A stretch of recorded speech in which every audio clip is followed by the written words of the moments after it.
In this screencast, I'm going to go over how you get started in your first week of the online summer session course. So when you log into the course, you should see the planner up here in the announcements. And what you'll see are week one folders that are published for you. You are not going to see the subsequent weeks quite yet until I can see that there's been some progress in the course. So for week one, just go through the welcome, what is CS Discoveries. All of this can be done through your breadcrumb just by clicking next. This is a mostly asynchronous course, but we do meet once weekly if you have any questions or if you want to talk about any of the coursework. And of course, you can email me at any time. All of this work is going to be done in code. Well, I should say most of this work will be done in code. In order to go into code.org, you have to use this join code. Typically, during a regular school year, you would be able to go to code through Clever, but because you're not rostered into any courses in eSchool right now, you have to go in through a join code. So once you go here, you'll be asked to input your name, first name, last name, and please use your school email address to join the class. And then you finish with a quiz. You can see here that you have an assignment list. Read through what your assignments are, paying special attention to some of the notes that I have here about the wording in code. For example, some of the code.org units are going to ask you to work with a partner or work with a group, and obviously because we're online, that's not possible. When you're in code, you're going to notice that some of these assignments have Word docs that have to get downloaded. I do not want you to download. What I want you to do is come through here and you're going to make forced copies of your documents. So anything that has to be assigned or uploaded for this class is already made a forced copy of. So you'd come in here and you'd make a copy of the document, and then you would rename it with your first and last name, getting rid of the word copy of.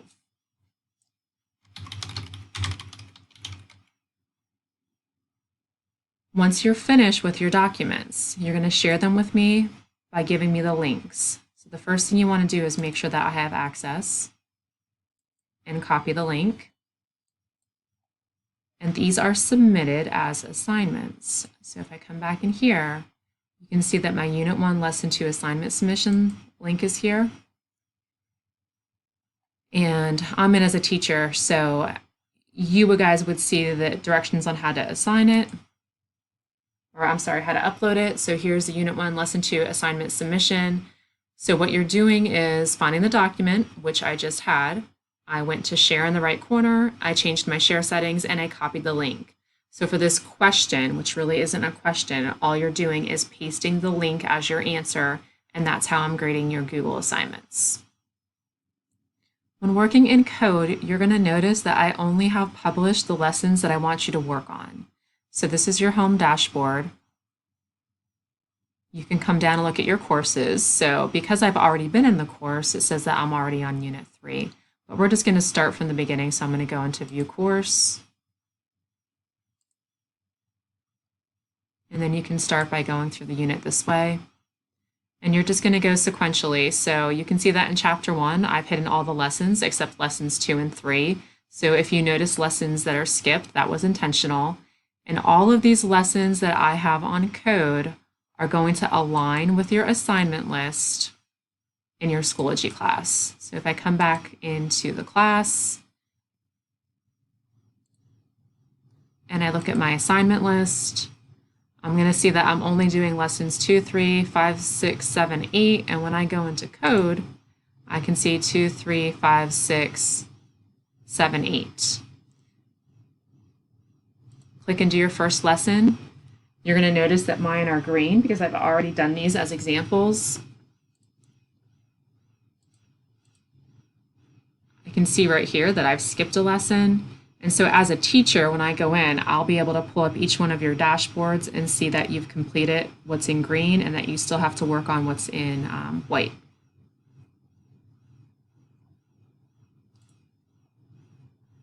So you would be done with week 1 as long as you've gone through all the lessons on code and they're all in green and you've submitted these 4 Google assignments. And I do want to say that these Google assignments shouldn't take you too long. For instance, this first one that I pulled up, it's really just about the problem solving process. All of these lessons and all these documents come from the code.org curriculum for computer science discoveries. All I've done is made them into Google documents for you guys. And really unit one is just about problem solving. So this doesn't really have anything to do with code. These are just specific to problem solving in general. The sheet should probably take you less than 10 minutes. You can do unit one, lesson 3. Again, you're gonna have to make a copy. This one has a word search, so you're just highlighting the words here. So define, you would go through, find define, copy it, highlight it in yellow. And again, all about problem solving, not really specific to code yet in the first unit. Once you're done with this one, you would share it, change the settings, copy the link, come back in, and then you would go into the lesson 1 or unit 1, lesson 3 assignment submission. So that's the first week. I've also included this planner. So if you click on the planner, week 1, I'm putting this introductory video that I'm taping right now into this little placeholder here, but you can see that I have everything also in this planner. Week 2, you can see which lessons you're going to be doing in code, and so on and so forth.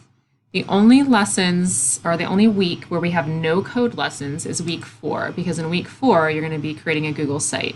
So this little screencast here talks to you about how to create a Google site, what I want on your pages, and you would just then be sharing the Google site with me. And these are unpublished to you guys right now, but you'll see that I have directions on how to create it, the tutorial, and then a place for you to submit your finished site link. So as I see you guys start to work in here, I will start to then publish these other units. They're not open yet because I just don't want you guys to feel like you have to rush through all 6 weeks. But as I see some progress, I will open those. So that's how we're going to get started in the first week of code. So if you have any questions, just let me know.